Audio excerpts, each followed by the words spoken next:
মাজার ভাঙলে খবর আছে, আমি কিন্তু বলে দিলাম। সুন্নি হলো এই দেশে 12 আনা মুসলমান, এইসব ওহাবিরা না। আমি কোন ধরনের ইসলামের তো বিরুদ্ধেই না, কোন তরিকারই আমি বিরুদ্ধে না। যা ইচ্ছা করবে, কেউ কাউকে বাধা দিতে পারবে না, এটা আমি বিশ্বাস করি। এবং আজকে এই দিনে আমি মনে করি আমার দিনের নবী হযরত মুহাম্মদ সাল্লাল্লাহু আলাইহি ওয়াসাল্লাম হলো এই পৃথিবীর যত বিশ্ব ব্রহ্মাণ্ড আছে সবারই নবী তিনি।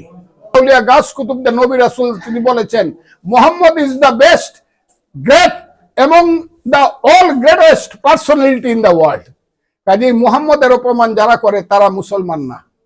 আমি সেই হযরত মুহাম্মদ সাল্লাল্লাহু আলাইহি সাল্লামের উম্মত, আল্লাহর বান্দা, নবীর উম্মত। আমি সেই পথে চলছি, কাজেই নতুন করে চলছি না। কারণ আমাকে যেতে হবে, আমি আল্লাহ বিশ্বাসী, আমি রসুলে বিশ্বাসী, আমি কোরআনে বিশ্বাসী, ধর্ম ইসলাম ধর্মে বিশ্বাসী লোক।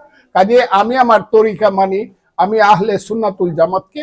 আমার যেহেতু পূর্বপুরুষরা সেটা করে গেছে, আমার দাদার বাবা, আমার দাদা, আমার বাবা, আমিও সেই লাইনের লোক। এটা কেউ আমাকে পছন্দ করতেও পারে না, কিন্তু আমি আমার ধর্ম নিয়ে কোন ধরনের বিতর্কে যাইতে চাই না। আমি বিতর্কে যাব আমার রাজনীতি নিয়ে। ধর্ম হলো আমার নিজস্ব ব্যাপার, স্রষ্টার সঙ্গে সৃষ্টির যে সম্পর্ক, আল্লাহর সঙ্গে আমার সেই আমি তার সৃষ্টি, তার সেই সম্পর্ক, এটা আল্লাহ জানে আর আমি জানি, এটাই আমার কথা। আর ভাঙলে কিন্তু তৌহিদি জনতা হোক আর যে জনতা হোক, আর কিন্তু মাজার ভাঙলে খবর আছে, আমি কিন্তু বলে দিলাম। মানুষ কিন্তু এই দেশের ইমানদার মানুষ কিন্তু রাস্তায় নামবে, কথাটা কিন্তু বললাম। সুন্নির মানুষ কিন্তু রাস্তায় নামবে, এবং সুন্নি এই দেশে 12 আনা মুসলমান। সুন্নি হলো এই দেশে 12 আনা মুসলমান, এইসব ওহাবিরা না। স্বাস্থ্যকর অল টাইম হানিকম, সব সময় অল টাইম হেলদি লাইফ।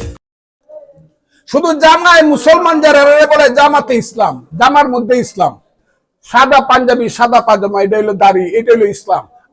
সুন্নিরা কিন্তু জামাত ইসলাম না, তারা হইলো ইমানে ইসলাম, কলবের মধ্যে ইসলাম। এগুলো আমি অনেক কথা বলতে পারবো, দিনের পর দিন লেখাপড়া করে কথা কই। কলবের মধ্যে সুন্নিদের হইলো কলবের মধ্যে ইসলাম।